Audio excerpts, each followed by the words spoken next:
ओडिया भाषा साहित्य विभाग तरफ जातीय स्तरीय आलोचना चक्र अनुष्ठित। आज पुरी सरकारी महिला महाविद्यालय रे ओडिया भाषा साहित्य विभाग तरफ जातीय स्तरीय आलोचना चक्र अनुष्ठित होइअछि। एही कार्यक्रम रे प्रोफेसर डॉक्टर सविता प्रधान महोदया प्रदीप प्रज्वलन करी अनुष्ठान को उद्घाटन करथिले।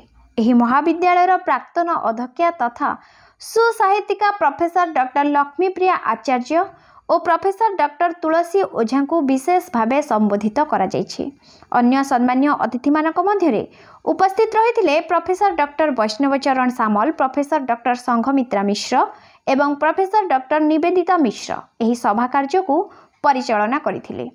अतिथि परिचय और स्वागत भाषण प्रदान करथिले स्नातकोत्तर ओडिया भाषा साहित्य विभाग मुख्य प्रमोद कुमार षडंगी। एही आलोचना चक्र रे ओडिया साहित्यर स्वाधीनता परवर्ती विभिन्न विभाग यथा गल्प, उपन्यास, नाटक, कविता, प्रबंध, समालोचना, अनुवाद आदि संपर्क रे विस्तृत आलोचना करा जाय अनेक उपादेय तथ्य उपस्थापना कराइथिले।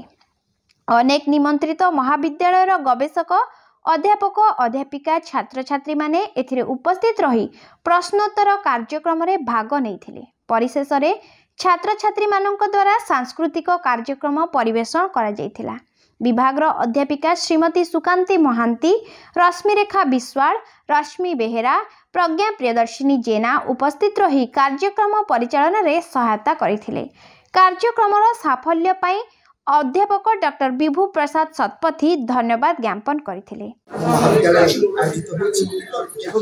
आज दिवसर शीर्षक रही स्वाधीनता परवर्ती ओडिया साहित्य। स्वाधीनता पर ओडिया साहित्य जहाँ परीक्षा निरीक्षा होती, जहाँ संभावना आसी, जो संस्था मैंने सृष्टि कर साहित्य विकास कथा आज गोटे दिन में अनेक प्रकार आलोचना कर शीर्षक संपर्क में जहाँ निर्यास बाहर निश्चित आम छात्री मान उच्च शिक्षा और गवेषणा क्षेत्र में निश्चय कार्य कर।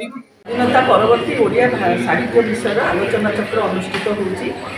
आमर आसी बहु मान्यगण अतिथिवृंद जो मैंने कि ओडिया साहित्य और संस्कृति में बहुत प्रभाव पकई।